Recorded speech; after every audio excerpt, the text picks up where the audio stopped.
Hello mga kabossing, panibagong araw, panibagong vlogs tayo. O ngayong araw guys, para dun sa mga nagtatanong ng paano nga ba magkaroon ng isang haloblakan, paano mag-umpisa, gaano kalaki ang kailangan lote.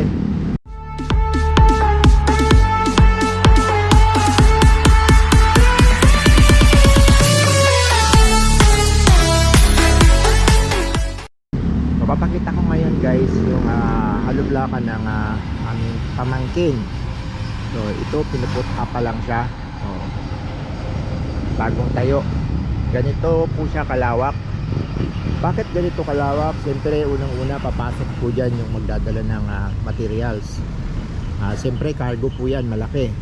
So, kung makikita nyo po itong tambak na yan, ang nagdala po niyan ay Howo o yung 14 wheelers na truck. So yan po yung materials na ginagawa. White sand po siya. Yung ibang haloblakan po ay may white sand tapos may hinahalo pong black sand o yung lupa. So ikutan po natin para makita nyo at kung ano po yung makina na ginagamit sa haloblakan.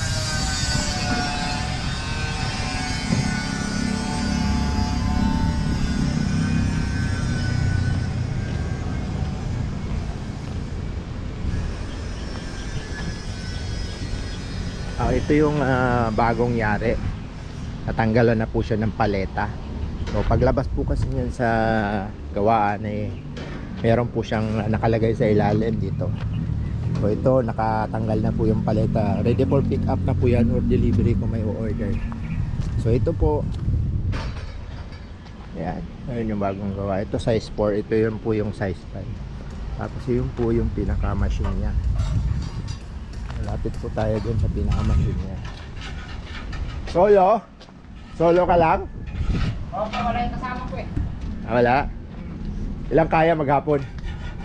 Pag solo lang ako, nasa 600 din. Laki din.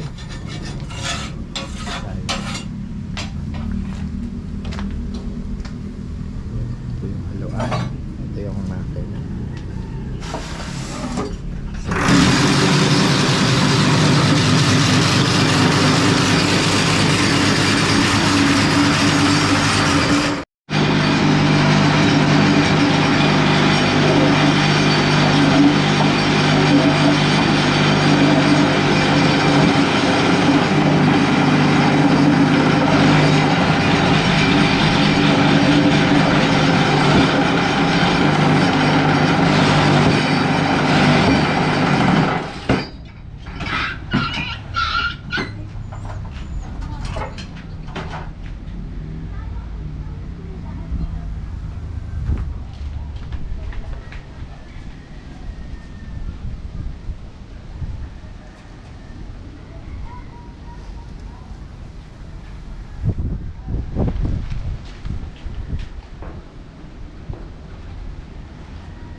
Mga kabossing, ang gawa ng trabahador dito ay per piraso 100 700 ang kaya niyang gawin maghapon. Tapos ang bayad ay 1.50 o 150 per piraso.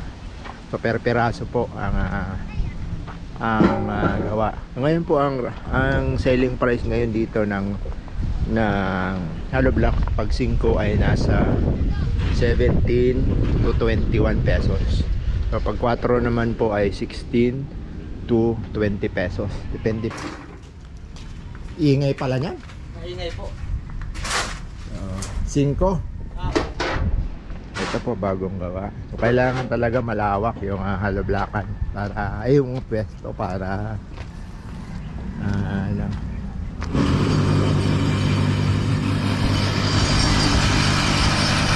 Ganun sa kalawak, doon po tayo galing. Para po yung pick up dito pupunta. Ito po yung bagsakan ng cereales para nakatutok po dun sa pinaka-mixer. Iuhulog mo na lang.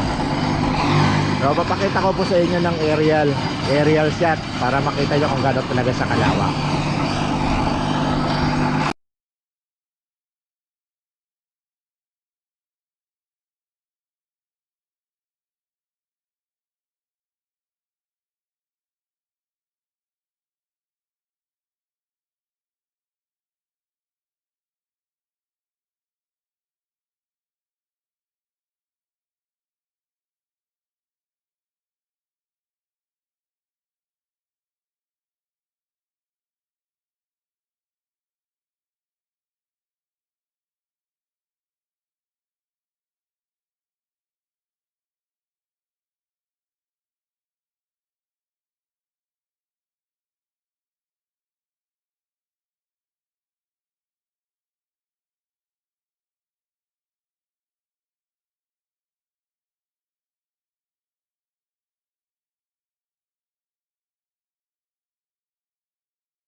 So ito naman mga kabosing ay barracks ng mga manggagawa. So kung may mga pamilya-pamilya, so dito patitirahin.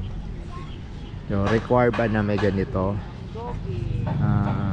Siyempre kung tauhan mo mga taga-probinsya, so kailangan talaga may titirahan na sila, may barracks na sila. Depende kung anong papagawa yung barracks, kung ganito, kung kahoy lang. So nasa sa inyo po kung may budget kayo, maganda. Para hindi po halo-halo yung tauhan. So pasok po tayo doon sa barracks.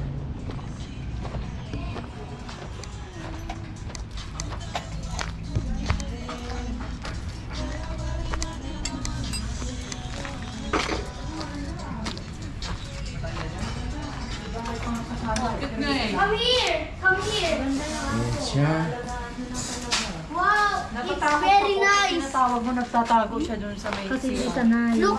Hindi sila hindi kilala. It's very nice! Dapat Wala ito ba kalanay? Daddy, daddy! Isang pamilya.